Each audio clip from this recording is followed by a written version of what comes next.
So welcome back to another video. I know that this is the weirdest one ever because I'm sure a lot of you had seen where I was. I was admitted to hospital, which it's just odd. The whole thing is odd. So I thought I'll just backtrack a little bit because if you watched my previous video, I still mentioned to you all that I was going to catch you up, and then I didn't have a good day, and then I realized I never catched you up at all. So I'm gonna add the catch up and then catch up some more because it kind of all intertwines with one another. But if you were here for Vlogmas, you'll know that Christmas period, Courtney and I both were gravely ill with diarrhea. It was super odd. I came from a friend's miss and I was just gravely ill. But Courtney wasn't at the friend's miss, and my friends that was at the party, they weren't sick. But Courtney was sick, so I realized, okay, it was something that him and I had eaten or whatever it may be. With diarrhea, none of the different types of diarrhea medication worked. Normally I use petrolite and that normally works for me, and it just didn't work, to the point where Courtney went to the pharmacist and went like, hey, we've used all of these different types of diarrhea supplements and medications and nothing has worked, and they said they couldn't do anything much for us. We needed to see our GP. Mind you, Courtney works in retail, so he would only come home 7 or 8 o'clock, you know, so we couldn't go to a GP. Then it was Christmas and Boxing Day, and obviously doctors are closed. So we ended up going to a 24-hour pharmacy in Athlone, and they have a doctor on call there. But they were like, okay, there was a whole line. So they said, okay, they'll give us what I thought was an antibiotic. Meanwhile, it was actually 80% probiotic with a 20% antibiotic. But Courtney got better. I didn't really get better, but it was, my diarrhea was sporadical, so I would have diarrhea today and then it would come back again in a few days, and so I didn't see it as a concern. I just thought, oh, maybe it's the heat. I was just trying to find excuses as to why I was getting diarrhea so much. Then I got it for the first time. We were in Azefontein, and I was like, this isn't normal, but I'm gonna let it bypass, because again, it was like this whole week kind of break from when I had it and then when I got it again. Then I got it for the 6th time, and I woke up with chills. I was like, I'm not having a cold or flu, because normally that's what chills are associated with. And then I started having like abdominal cramps, and then when I went to the bathroom, I realized I have diarrhea. I made an appointment to see my GP, had a discussion with my GP. She was like, I think the infection or the virus is still in your body, it hasn't flushed out, so let's put you on like proper antibiotics. I'll put a picture of like all the different pills she gave me. Right, then I was good to go, finished the antibiotic, and then on the 5th of February I got diarrhea again. And I told myself, how is this possible? I was on antibiotics, it worked, I was good, stool was fine, Bob's your uncle. I was like really contemplating if I needed to go into the emergency unit. This is where your mind, as much as I have medical aid, as someone who's currently unemployed, wasting money or just like having that situation where you're like, must I go? I was like, I really didn't want to.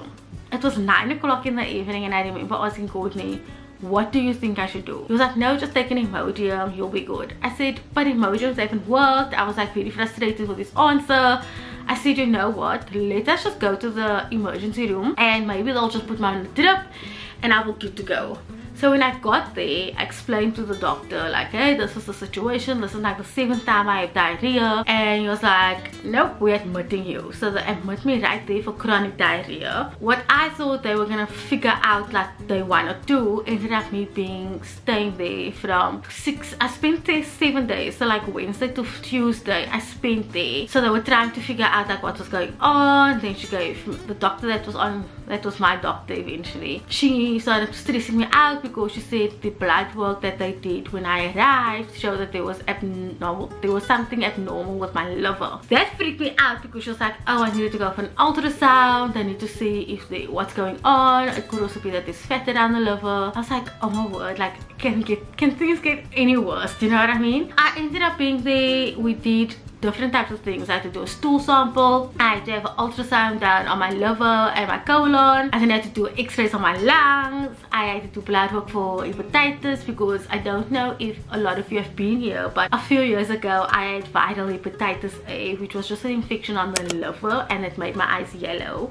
but there was no cure for it. I just had to have a rest. It was very contagious, so I had to be at home, and Courtney got like this 2,000 rand injection because we lived together, and she could see it in the history, and so why she asked for a hepatitis test. But I said, why are you giving me a hepatitis test? My eyes are yellow. And she said, not all hepatitis makes your eye yellow, which was another shocker to me because I grew up with the fact that's what happened. Eventually, what the thing was I don't know if it's just hospitals in general, it takes them so long to get the results that you end up staying longer.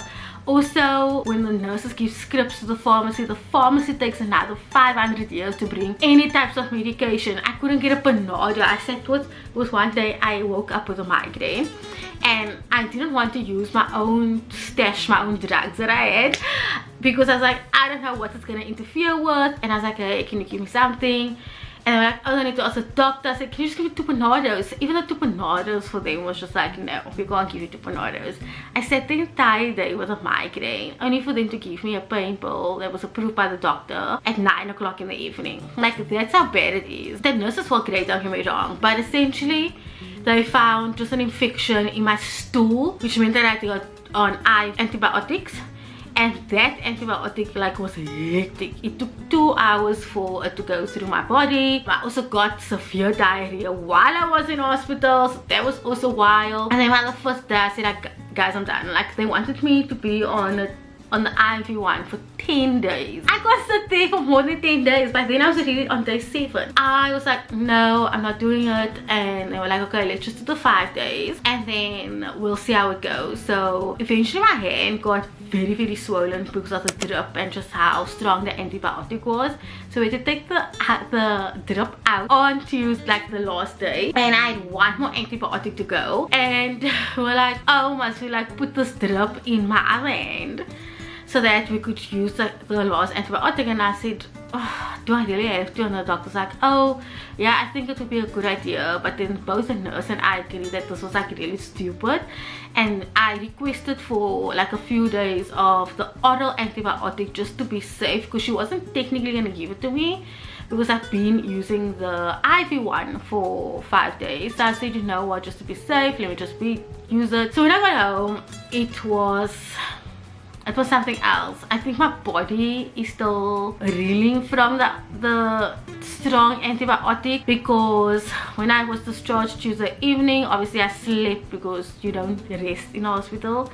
But when I got to Friday, my stool was it was just soft. Let me just put it, it was soft. It's like the in between water and normal, right? So I was like, okay, as long as it's not watery, I'm good. It got watery on the Friday and I freaked out, guys. I had like a whole meltdown because I said I'm not going back to the hospital, because I said if I come back again for diarrhea, I'm going to have a scope done. I just don't want to. Like, it just sounds so uncomfortable. For me, it's like I'm going to the hospital for diarrhea, like actual diarrhea. It literally, I couldn't compartment the fact that that's what I'm going into the hospital for. I was just like having a proper meltdown. I phoned my mother, I was crying. I phoned Court, I was crying. So I'm not going back. We did make a pact that if by Thursday, so like giving my like a week-ish, if it's still not great by Thursday, then I would have to go back. So far it seems okay. Like I said, it's in between watery and it's just soft. Let me just put it this way, it's soft. Because I now am on a probiotic, which, mind you, probiotics are highly expensive. It's like 350 rand. So I'm on a probiotic. I'm also drinking a lot of electrolyte. Funny enough, we had this mixture that we bought at the pharmacy the first time we had diarrhea, and it was just laying in the cupboard. So we've now made that up and I'm drinking it so my body can just be fully hydrated. I also had a dietitian come in. We had to change some of how my eating habits are, specifically around breakfast, because I don't normally eat breakfast, and I think a lot of you saw that I would just like have waffles. So I'm now having like yogurt with granola in the morning, and I stopped putting sugar in my coffee, which was an easy thing for me to go cold turkey on, because I only ever had 1 sugar in my coffee anyway. No more like sugar in the coffee. Juices are being diluted. Each meal has to have either a salad or a veggie, unless there's a veggie included in the meal.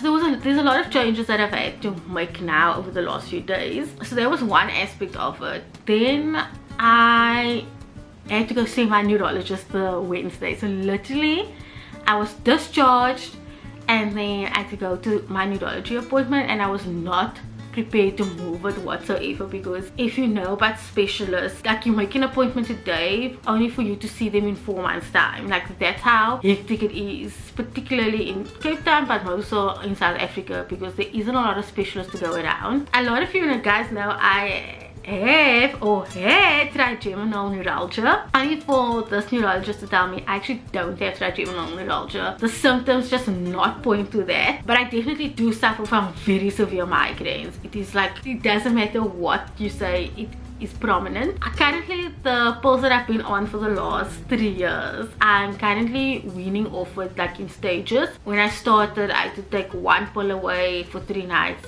and I have to take another pill away for 3 nights, and then eventually I'll be on these new pills, which I think will start tonight, which while I'm filming this, it's Monday. When you see it, it's Wednesdays. These pills come with various side effects. The more I go up in grams, the more different types of side effects I will get. I'm just going through the most. That's all I can say, unless I'm just going through the most, and I'm trying to take it day by day, because if I don't, I'm going to just freak out and go mad. Because I think, if for me personally, if there's one, you look at your life, and if there's one aspect in your life that's not going well, it's not the end of the world.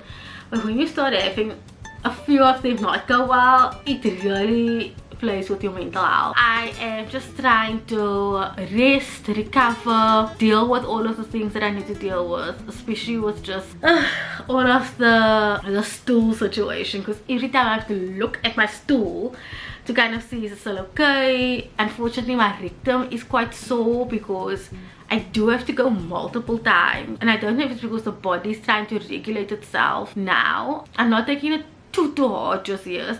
Like I said, I did have a meltdown when it became watery. So far so good since I've been on this probiotic, and just hydrating, drinking lots of water, trying to eat not a lot of fiber, but add more fiber to my diet. Just take it day by day, because there's nothing else I can do, and just rest. And I was telling a friend, like, can you imagine when I started a new job and like all these health things are coming all at once? So I think in a lot of ways it's a blessing in disguise that I still don't have a job yet, and I can use this time to just truly rest and recover, so I can be the best version of myself. It's been a hectic few days. I'm still going to just take some time off and just get a lot better. I just thought I'd make this video while I'm still doing good and share with you guys what's been going on, and so that you also understand if I'm like not posting for a while, this is the reason. I never thought that I would have chronic diarrhea, but there is a major bug going around, specifically in Cape Town. A lot of people are sick. Like, even my doctor was saying she's seeing so many patients just from diarrhea, and they can't pinpoint what it is. But a friend of mine, she asked me yesterday if I was drinking tap water, and I said, since I got ill 4 years ago on tap water, I stopped drinking tap water, and we buy, filtered water, which is like the dumbest thing ever. I pay for water and then I must still buy water on top of it. But a lot of people are getting sick, so if you can, please just stay hydrated. Make sure to just wash your hands all the time. See if you can start using again sanitizer. There's a lot of germs in just like public toilets and things like that, especially how food is prepared. It's been a hectic few days.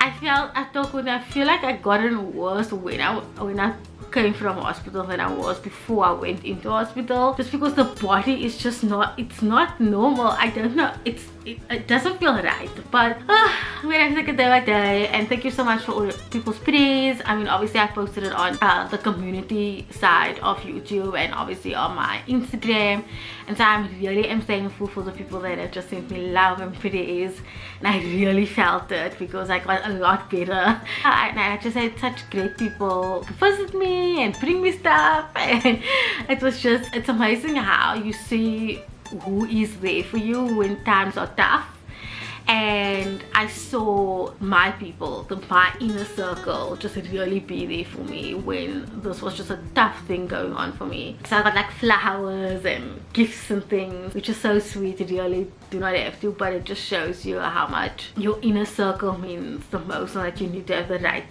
friends and family in that circle. But yeah, thank you guys so much for watching. Thank you guys so much for your prayers, your thoughts, for your understanding in this whole situation, and I hope to speak to you soon.